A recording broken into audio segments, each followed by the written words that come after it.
આ અમારી જીવનસાથીની YouTube channel છે અને યુટ્યુબમાં જોતા હો તો સબસ્ક્રાઈબ કરો, ફેસબુક અને ઇન્સ્ટાગ્રામમાં જોતા હો તો ફોલો કરો અને પૂરો વિડીયો જો. જે અનુકૂળ હતું એવું હતું.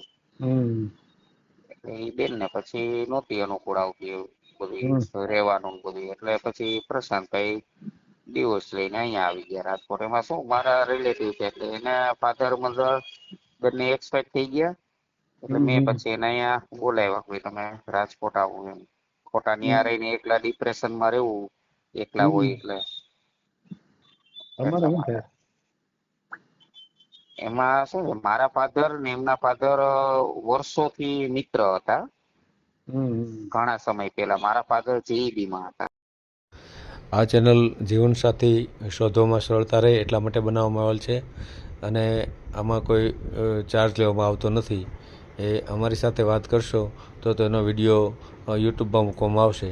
આ ચેનલમાંથી ક્યારેય વિડીયો આપણે ડિલીટ કરતા નથી અને જો ફરજ પડે તો કોઈ પણ શૈક્ષણિક સંસ્થા હોય, વૃદ્ધાશ્રમ હોય અથવા અનાથ આશ્રમ હોય એમાં 5000 રૂપિયા ભરશો તો વિડીયો ડિલીટ કરવામાં આવશે. તમે જે વિગતો જાહેર કરો છો, મિલકત, પૈસા વગેરે, તો એની જવાબદારી તમારી છે.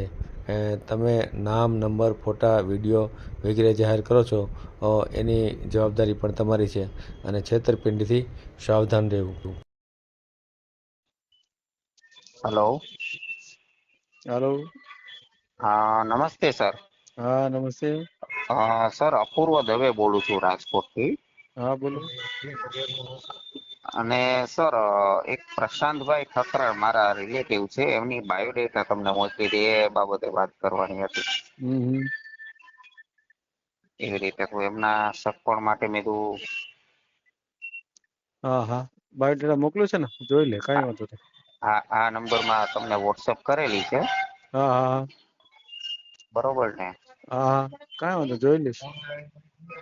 હા, અને આપ ફ્રી હોય ત્યારે અનુકૂળતા સમય તો આપણે પછી ફરી પાછો ફોન કરીને વાત કરું. વિડીયો મળ્યો છે આપણે, એમ ને? હા. હા હા હા. કોના માટે છે આપણે? મારા રિલેટિવ છે પ્રશાંતભાઈ ઠકરાર, અહીંયા રાજકોટમાં રહીએ છે. થોડાક મળી જાય આપણો. હે? લઈ.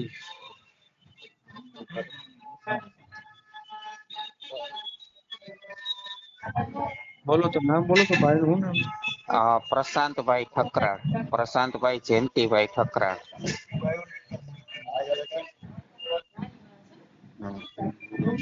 પ્રશાંતભાઈ ઠકરાર. ઠકરાણા? ઠકરાર. ઠકરાર, એમ ને? હા, ઠકરાર. એક મિનિટ. હા.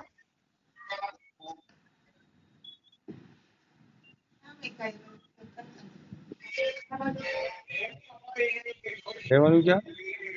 રાજકોટ. રાજકોટ. કામ શું કરે છે? કામ છે ને સર, એમને ઓનલાઈન બિઝનેસ છે. ઓનલાઈન બ્રાન્ડેડ વસ્તુઓ જે હોય ને એનું ઓનલાઈન બધું સેલિંગ કરે છે. હા હા. પ્લસમાં ગેસ્ટ હાઉસમાં મેનેજર છે. એમ શેનું સેલિંગ કરે? ઓનલાઈન બ્રાન્ડેડ વસ્તુઓ બધી. બ્રાન્ડેડ વસ્તુ, હા. હા. કેટલા કમાય? આમ મંથલી જોઈએ ને તો 25 થી 28 હજાર ની આજુબાજુ થઈ જાય એમ. બરાબર. પરિવારમાં કોણ કોણ છે?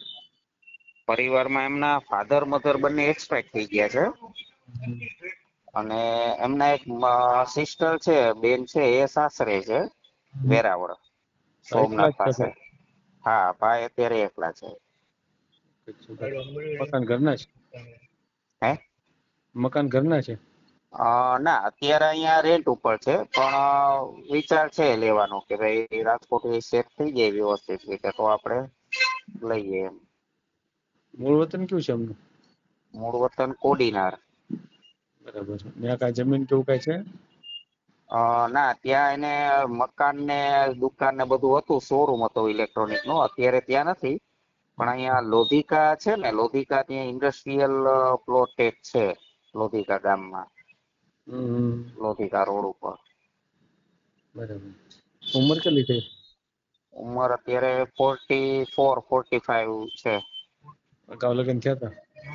હા, અગાઉ એક હતા અને એ ડિવોર્સ છે અત્યારે. એમ કેમ એમ થયું? એક ફેમિલી પ્રોબ્લેમ એમ હતો એમ. કોઈ ખાસ ઓલું કોઈ બીજું રીઝન નહોતું, પણ બંનેને અનુકૂળતા નહોતી આવતી એવું. એટલે એમાં શું છે કે છોકરીને થોડુંક બીજે અનુકૂળ હતું એવું હતું. એટલે એ બેન ને પછી નહોતી અનુકૂળ આવતી એવું બધું રહેવાનું બધું, એટલે પછી પ્રશાંતભાઈ ડિવોર્સ લઈને અહીંયા આવી ગયા રાજકોટ. એમાં શું મારા રિલેટિવ છે એટલે એના ફાધર મધર બંને એક્સપાયર થઈ ગયા. એટલે મેં પછી એને અહીંયા બોલાવ્યા કે તમે રાજકોટ આવો એમ. ખોટા ન્યા રહીને એકલા ડિપ્રેશનમાં રહેવું, એકલા હોય એટલે તમારે એટલા શું માટે. થાય? એમાં શું છે મારા ફાધર ને એમના ફાધર વર્ષોથી મિત્ર હતા. ઘણા સમય પહેલા મારા ફાધર જીઈબી માં હતા. એટલે આમ જોઈએ તો જૂના બધા રિલેશન એમ. પછી એમાં શું ફાધર ને મધર બે 12 દિવસમાં જ એક્સપાયર થઈ ગયા. પેલા ફાધર ને એટેક આવ્યો, પછી એમના ફાધર નું જયારે 12મું હતું ને તેથી જ એમના મધર ને એટેક આવી ગયો. એટલે ભાઈ થોડાક ડિપ્રેશનમાં આવી ગયા હતા. કેમ કે કોઈ હતું નહીં, એમના બેન હતા એ પણ સાસરે છે અને એમના જીજાજી જે ડોક્ટર છે વેરાવળ જ. અને બેન પણ ડોક્ટર છે. એટલે પછી આ ભાઈ એકલા થઈ જતા ત્યાં, ને એકલું રહેવું ને બધું યાદ આવી રાખે ને બધું એવું થતું. એટલે પછી અહીંયા રાજકોટ બોલાવ્યા. હવે તમે રાજકોટ અહીંયા રહ્યો, આપણે કઈક નોકરી ને કામ ધંધો કરીએ તો શું છે કે મન થોડુંક ડાયવર્ટ થાય. હા, બરાબર. અને થોડુંક નવું વાતાવરણ મળે, જે જૂનું ઓલું થોડુંક ભૂલાય એમ. એટલે એ બેઝ ઉપર એને અહીંયા બોલાવ્યા. તો હવે એ બીજું ધીમે ધીમે શું છે કે સગપણ જો કે કાલે કઈક અમરેલી ની વાત હતી આપણામાં ઓલામાં વિડીયોમાં, તો મેં કીધું કે એક સારું એવું પાત્ર મળી જતું હોય તો વ્યવસ્થિત રે અને આનંદ થી ઓમ વાંધો નથી. બેંક બેલેન્સ પણ એને છે ખરા એમ. બેન નો એ બધાનો સપોર્ટ એટલો સારો છે એવી રીતે. ભલે કાંઈ વાંધો નહીં, મેલી દઈશું આપણે યુટ્યુબમાં. બરોબર ને? સારું છે. તો ભલે ભલે. એવું કઈ લાગે તો હું તમને ફરી પાછા હા કોલ કરું. હા, કાંઈ ભલે ભલે સર. આ જીવનસાથીની યુટ્યુબ ચેનલ છે, એને સબસ્ક્રાઈબ ન કરી તો સબસ્ક્રાઈબ કરો. ફેસબુકમાં જોતા હો અને ઇન્સ્ટામાં જોતા હો તો ફોલો કરો. અને વિડીયો ગમ્યો હોય તો